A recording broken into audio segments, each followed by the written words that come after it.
उत्तर प्रदेश में इस बार विधानसभा के हुए आम चुनाव में बीजेपी द्वारा वोटिंग मशीन में की गई गड़बड़ी के जरिए आज बीजेपी की सरकार का गठन भी हो गया है। ये कोई ईमानदारी की सरकार नहीं है। तो ये वोटिंग मशीन में जो गड़बड़ी की है, तो गड़बड़ी के आधार पर इन्होंने ये अपनी सरकार बनाई है, उसका आज गठन भी हो गया है। इसके साथ ही बीजेपी ने इस बार मुख्यमंत्री भी जहां प्रदेश में अपने आरएसएस के एजेंडे को पूरा करने के खास उद्देश्य से ही क्षत्रिय समाज से छांटकर श्री योगी आदित्यनाथ को बनाया है। और इसके लिए बीजेपी ने यहाँ प्रदेश के ब्राह्मण समाज की भी उपेक्षा की है। ये सब किसी से छिपा नहीं है। इसके साथ साथ बीजेपी ने अपने आरएसएस के एजेंडे के मुताबिक ही चलकर अपना पिछड़ा वर्ग विरोधी चेहरा भी फिर से यहाँ उजागर कर दिया है। और इस संबंध में मैं खासकर अन्य पिछड़े वर्गों के आरक्षण व मंडल कमीशन की रिपोर्ट को लागू करने को लेकर तो बीजेपी के शुरू से ही रहे ओबीसी विरोधी रवैये व मानसिकता के बारे में इन्हें ये भी जरूर याद दिला देना चाहती हूँ कि केंद्र में बीएसपी की खास पहल पर जब श्री बीपी सिंह की सरकार द्वारा देश के अन्य पिछड़े वर्गों को आरक्षण देने के लिए मंडल कमीशन की रिपोर्ट को लागू कर दिया गया था, तो तब फिर उस समय बीजेपी ने इनके इस आरक्षण का व मंडल कमीशन की रिपोर्ट के लागू होने का पूरे देश भर में डटकर विरोध किया था। आरएसएस ने भी और बीजेपी एंड कंपनी के लोगों ने भी। जब इनको ये रिजर्वेशन मिला मंडल कमीशन की रिपोर्ट के तहत, तो बीजेपी ने पूरे देश भर में इसका डटकर विरोध किया था कि बैकवर्ड क्लास को रिजर्वेशन नहीं मिलना चाहिए। और इसके साथ ही इनके इसी मुद्दे पर फिर बीजेपी ने श्री बीपी सिंह की सरकार को गिरा भी दिया था, क्योंकि उन्होंने मंडल कमीशन की रिपोर्ट को लागू करने के लिए कि कौन इनके आरएसएस के एजेंडे को लागू कर सकता है, तो उसके हिसाब से इन्होंने ये योगी को, श्री योगी को उत्तर प्रदेश का मुख्यमंत्री बना दिया। तो मैं ये समझती हूँ कि ये जो इन्होंने जो कुछ भी किया है, ये भगवा पोशाक वाले आदमी को जो सीएम बनाया है, तो मैं समझती हूँ कि ये उत्तर प्रदेश की जनता क्या पूरे देश की जनता समझ रही है कि ये लोग सन 2019 में जो लोकसभा का आम चुनाव होगा उसको ध्यान में रखकर तो इन्होंने ये सब षड्यंत्र रचा है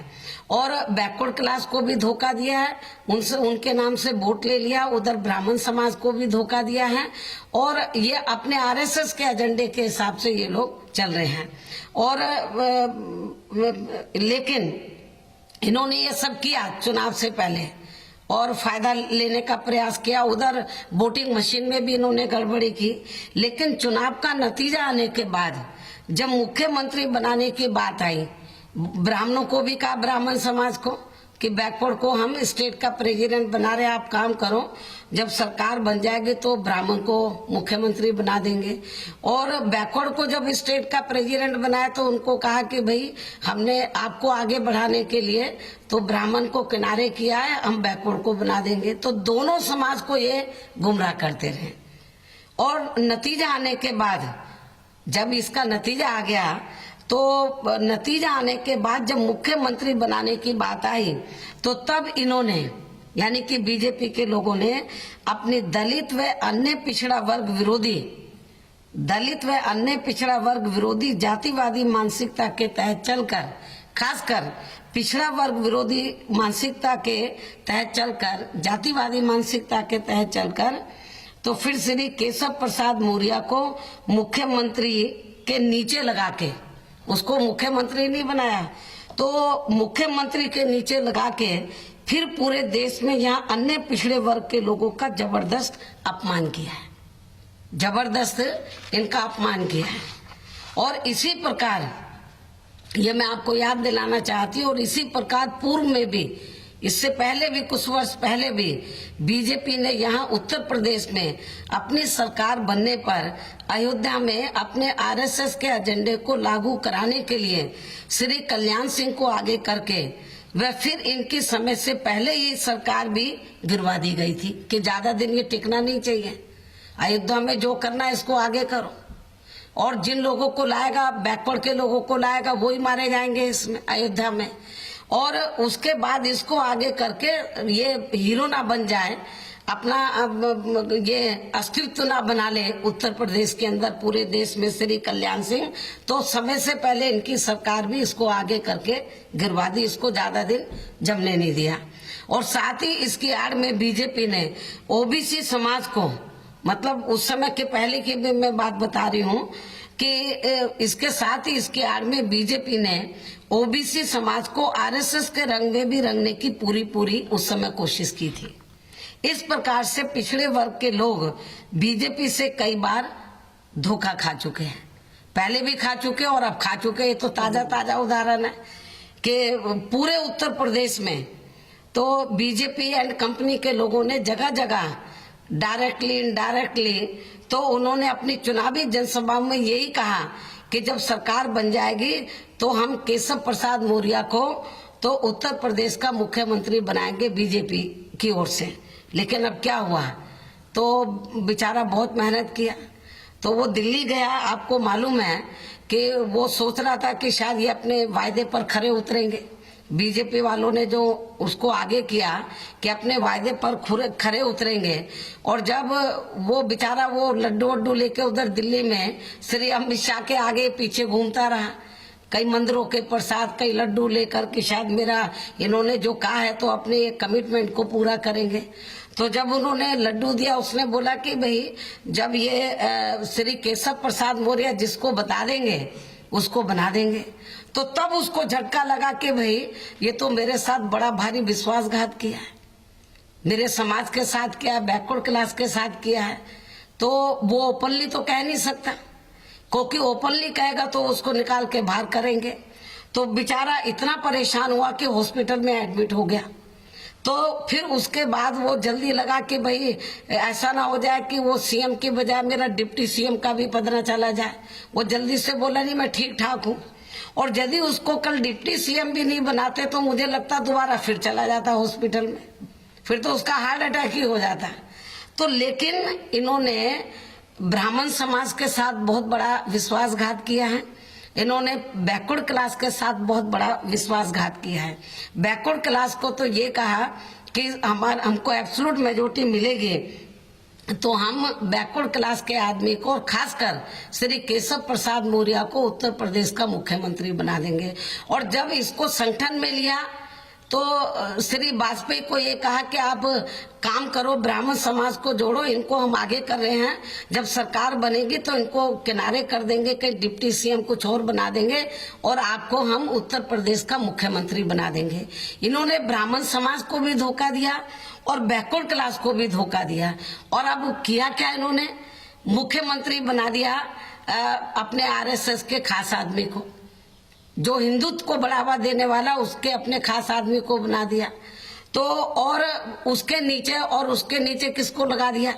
एक ब्राह्मण को बोल दिया डिप्टी सीएम और एक ये केशव प्रसाद मौर्य को डिप्टी सीएम। इनके पास तो कोई विभाग ही नहीं होगा, सारा तो मुख्यमंत्री के पास होता। मैं तो मुख्यमंत्री रही हूँ, मुझे मालूम है। और जो डिप्टी सीएम रहे उनके पास ज्यादा कुछ होता नहीं है। इससे अच्छा तो इनको कोई कैबिनेट मिनिस्टर दोनों को बना देते तो कोई एक आदि विभाग मिल जाता। तो इनके पास तो कुछ रहने वाला है नहीं।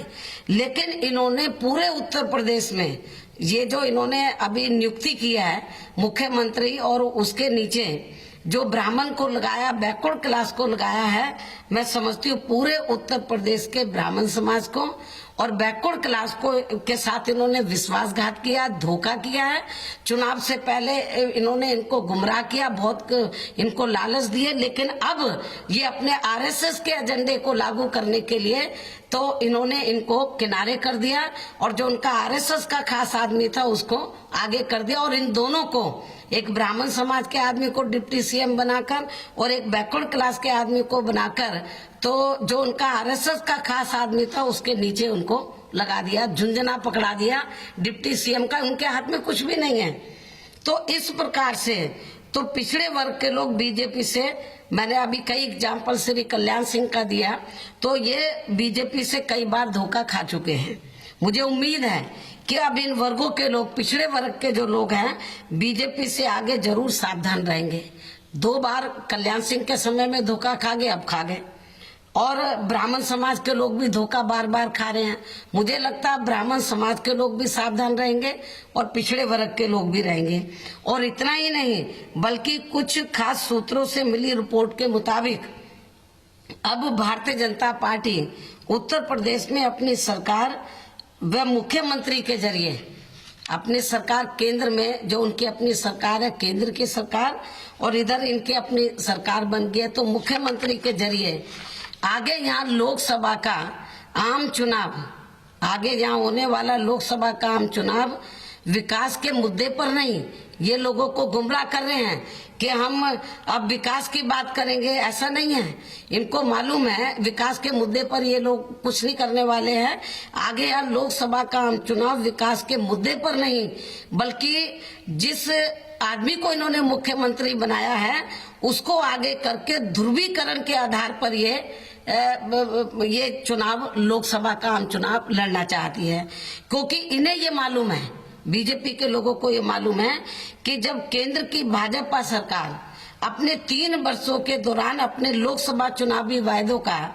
अब तक 1/4 हिस्सा कार्य भी पूरा नहीं कर सकी है, इनको ये मालूम है। तो तब फिर ऐसी स्थिति में उत्तर प्रदेश में बीजेपी की सरकार यहाँ सन 2019 में लोकसभा के आम चुनाव होने से पहले यहाँ अपने विधानसभा चुनावी वायदों को भला फिर कैसे लागू कर सकती है, जो उन्होंने बहुत बड़ा एक पत्र जारी किया था विधानसभा आम चुनाव के दौरान, उसको कैसे ये लागू कर पाएंगे ये। तो इसलिए उसके ऊपर पर्दा डालने के लिए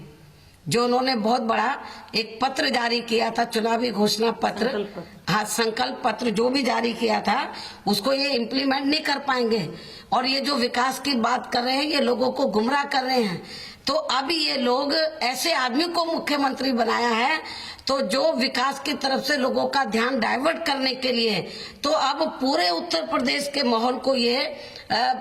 ध्रुवीकरण में कन्वर्ट कर देंगे और इस आधार पर ये सन 2019 के चुनाव को लड़ना चाहते हैं। हम इसलिए और ये क्यों करना चाहते हैं, क्योंकि 3 वर्ष तक इन्होंने केंद्र में जो लोकसभा आम चुनाव में वायदे किए थे उसको पूरा नहीं किया, और लोकसभा आम चुनाव से पहले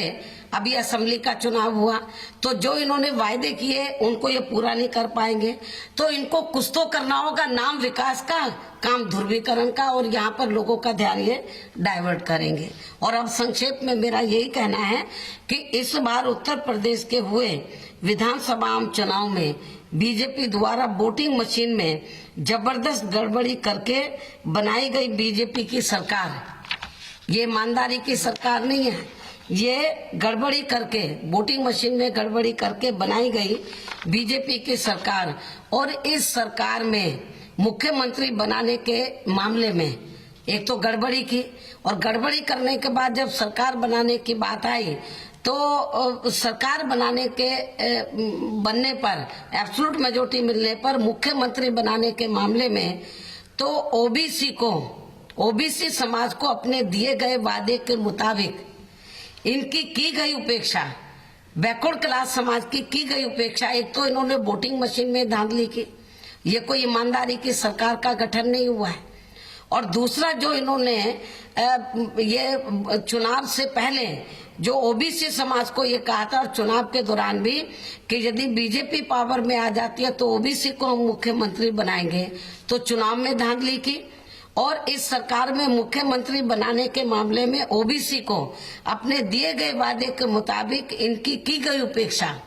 ओबीसी समाज की गई उपेक्षा व इनके किए गए पूरे बैकवर्ड क्लास समाज के किए गए अपमान को गंभीरता से लेते हुए ही हमारी पार्टी ने आज 19 मार्च को बीजेपी के शपथ ग्रहण समारोह में शामिल होने का फैसला नहीं लिया है। इसलिए हमारी पार्टी की ओर से कोई नहीं गया, अर्थात इसका बायकॉट करने का फैसला लिया था और इसलिए हमारी पार्टी से कोई उधर नहीं गया।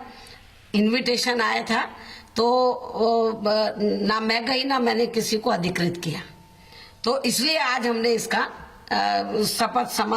जो समारोह था तो इसमें शामिल होने का नहीं फैसला लिया और इसका बायकॉट करने का फैसला लिया। तो ये कुछ जरूरी बातें मैंने आपके सामने रखी।